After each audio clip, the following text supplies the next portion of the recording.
Olá, meu nome é Diego Garcia, sou médico cardiologista e estou aqui para falar hoje com você sobre as principais dúvidas que os pacientes têm sobre o tema insuficiência cardíaca, mais especificamente sobre o tratamento da insuficiência cardíaca. Aqui dentro desse espaço eu trago para você dúvidas sobre saúde cardiovascular, hábitos de vida e outros temas em saúde de forma geral. Bora lá então para a nossa primeira pergunta? Quais medicamentos são utilizados para tratar IC? Tá? IC é sigla de insuficiência cardíaca. Nós temos algumas classes que são recomendadas, como a classe dos beta-bloqueadores, tá?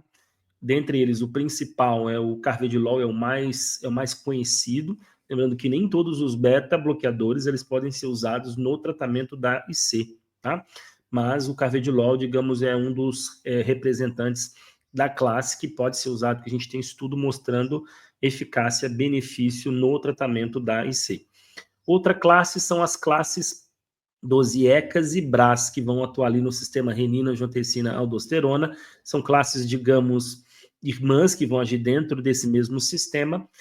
Dos IECAs, nós temos o principal representante que usamos na IC, é o enalapril.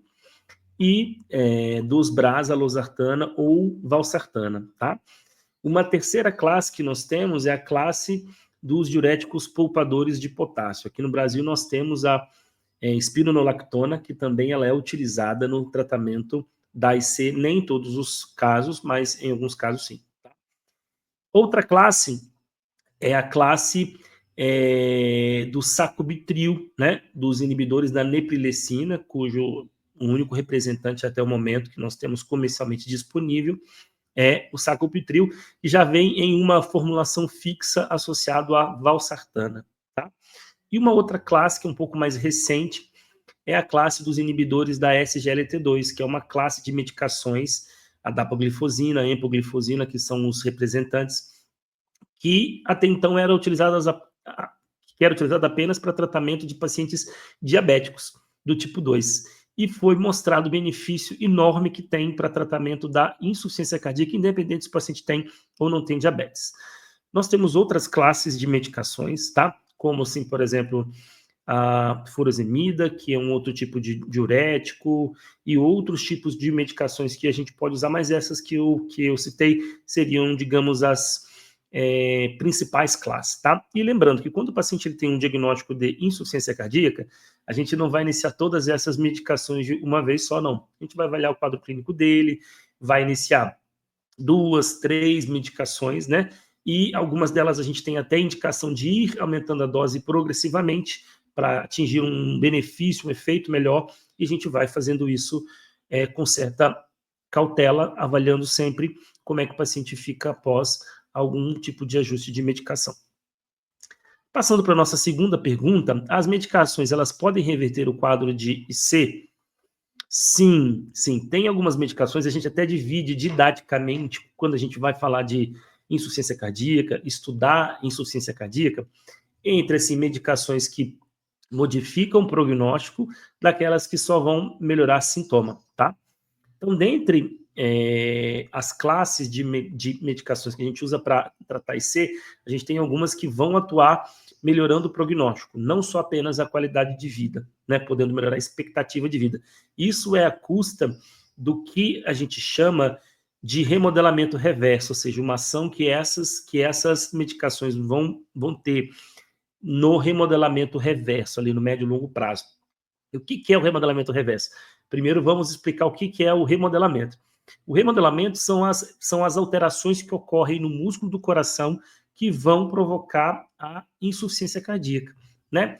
Então, essas medicações, elas promovem a reversão desse remodelamento, por isso que a gente chama de remodelamento reverso. Então, o paciente pode sim ter uma recuperação, pelo menos parcial, do quadro de insuficiência cardíaca tomando essas medicações. Legal, né?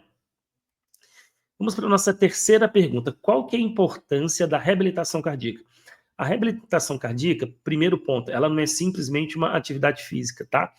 A reabilitação cardíaca, ela é uma terapia que traz muito benefício, não só em melhora de sintoma, de qualidade de vida, mas melhora de prognóstico em pacientes que são portadores de IC, tá? E a reabilitação você precisa passar primeiro com um médico especialista em reabilitação, para que ele possa avaliar o seu caso e prescrever o tipo de reabilitação e depois fazê-la sob aí supervisão de uma equipe de fisioterapeutas e educadores físicos que são especialistas na área, tá? Então, muitos pacientes, eles vão ter indicação e vão se beneficiar muito da reabilitação. Não quer dizer que vão ter que fazer reabilitação cardíaca o resto da vida, mas em certos períodos, sim, tá? Então, a reabilitação traz um benefício enorme associado à terapia medicamentosa em muitos pacientes que têm insuficiência cardíaca. A nossa quarta pergunta: qual a importância de manter um estilo de vida saudável e controle de outras doenças no tratamento da IC? Então, manter um estilo de vida saudável já é super importante, né? No paciente que ainda tem insuficiência cardíaca, isso se torna mais importante ainda. Por quê? Porque manter um estilo de vida saudável previne muitas descompensações de IC, né? Além do que previne a ocorrência de outras doenças que podem acabar impactando aí na IC. Mas quando a gente fala de estilo de vida, um ponto que é importante é que muitos pacientes portadores de IC vão precisar ter uma austeridade ainda maior quando a gente fala de estilo de vida. Por exemplo, muitos pacientes com IC, eles vão precisar fazer restrição hídrica, eles vão precisar restringir ainda mais o consumo de sal e de outros tipos de alimentos, por exemplo.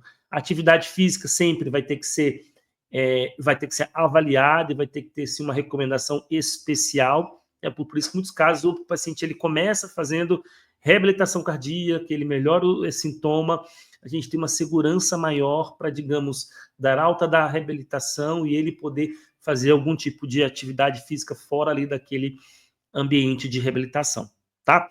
E se tem outras doenças crônicas que podem impactar no tratamento de IC, sim, tá? Por exemplo, tem várias doenças crônicas que se elas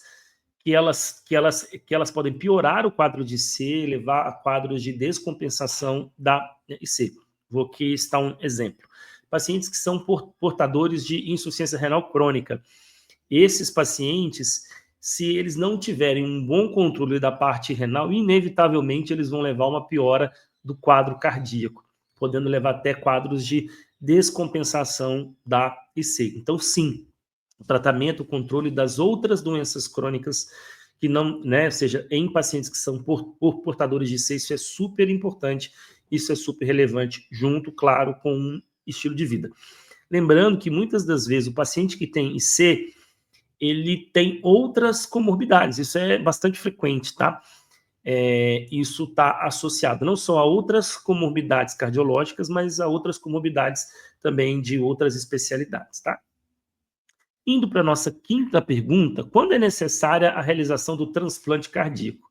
Então, o transplante cardíaco, digamos, ele é a terapia final, a via final, ou seja, o nosso último recurso terapêutico aí no paciente portador de insuficiência cardíaca, tá? E quando que ele pode ser indicado? Primeiro, o paciente precisa ter um quadro de insuficiência cardíaca grave, bastante sintomática e refratária a todas as medidas clínicas que já foram tomadas anteriormente, né? E também não pode ter nenhuma contraindicação, tá?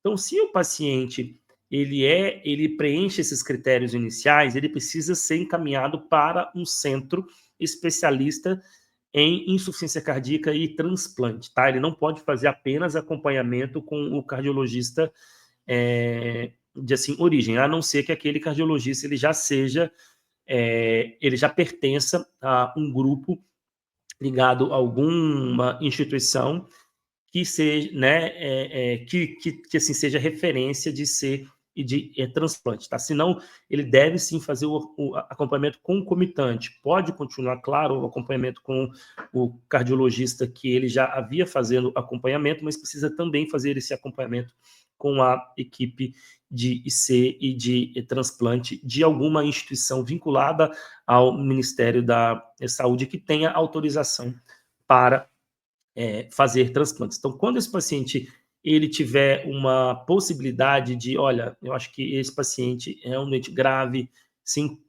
grave, sintomático, refratário a todas as medidas clínicas, aparentemente não tem nenhuma contraindicação para ser submetido a um transplante cardíaco, ele deve ser encaminhado para um desses centros.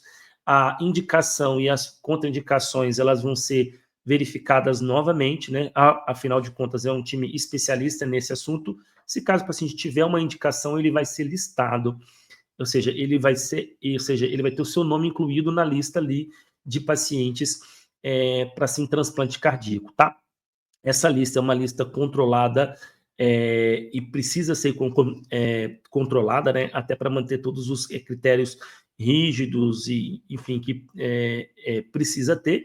Mas essa lista também tem uma priorização.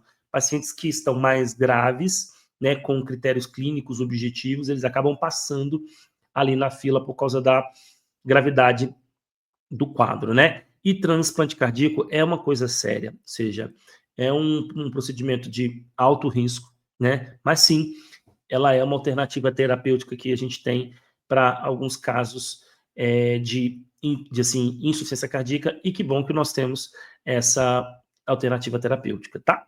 Então, essas foram as nossas perguntas sobre o tratamento de insuficiência cardíaca. Espero que você tenha gostado.